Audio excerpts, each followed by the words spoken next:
If you were looking for an armor set which has taken influence from the Stormtroopers in Star Wars, the special abilities from Iron Man's Unibeam propulsion system, and a mount which also looks like something out of Horizon Forbidden West, then you're in luck, because I'm going to break down that exact armor set for you here, and hopefully you know the drill by now. This is all being found in the game files by Pedder, so we don't have a confirmed release date as of yet, but expect it to arrive in the store within the next month or so. Now, as with all new armor sets that have arrived in the Helix store in the last 12 months, they have two cosmetic versions to choose from with a slight variation of abilities to differentiate them both from each other respectively. But let's first take a look at the white Stormtrooper version called the Advanced Mechanical Alloy Armor Set, and it is described as having an unknown energy beneath the outer surface of this near impenetrable armor, and I think this is where we see the nod to Iron Man and his Unibeam propulsion system with the arc reactor built into the suit, as you can kind of see here. Now, Ubisoft calls this an energy beam, and it can be activated and discharged from the suit when you trigger the battle cry ability, which has a 15-second cooldown. You also pick up a plus 10 increase with armor resistance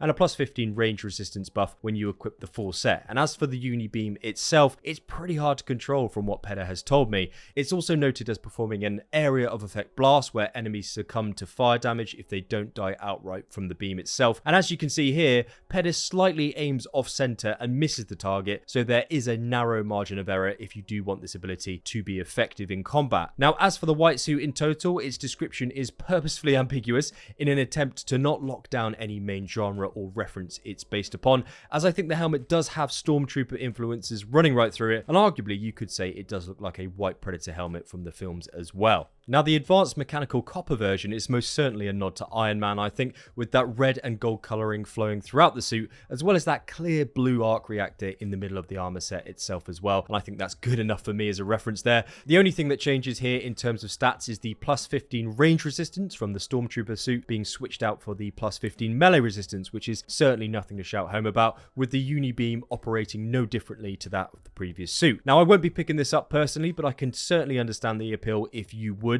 Even the battle cry beam animation kind of looks like Iron Man's pose from the recent Avengers game, so yeah, perhaps this is going to be right up your street, because this is certainly a mashup of different franchises. And by the way, if you have found this breakdown informative so far, please do leave a very swift like down on the video, even if you absolutely hate the armor set, as it takes 2 seconds and it really helps me out on YouTube, so thank you very much. Alright then, so let's move on to the two new weapons coming in this pack. The first short sword is called the Gore-Ripper, with it being described as a vicious bladed saw designed to expertly remove limbs, and that certainly looks to be the case here, because when you trigger the Vengeance of Thor spin ability, you deal increased offensive and defensive damage, with the precise amount of damage increase remaining, again, purposefully ambiguous with no other stats on the weapon at all. And I think that's probably for a good reason, because as the Vengeance of Thor runs on adrenaline activation, you could potentially spam this if you have full adrenaline bars, and that's just something to bear in mind if you do plan on utilizing this weapon. Now, our second sword is a great sword called the Caladcholg, which is described as being able to refract the light of distant suns and stars, which kind of turns into this purple lightsaber like Mace Windu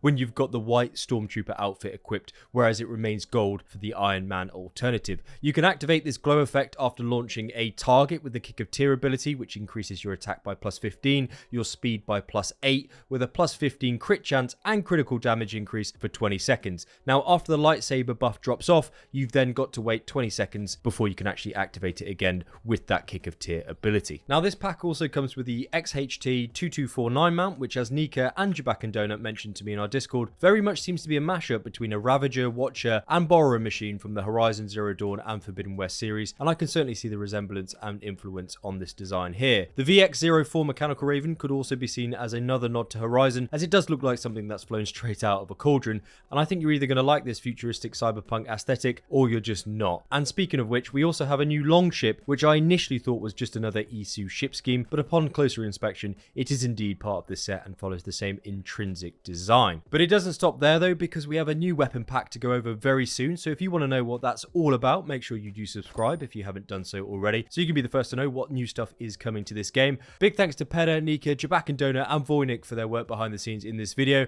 and I'll catch you in the next video, which actually should be on your screen right now. As usual, coffee is on me.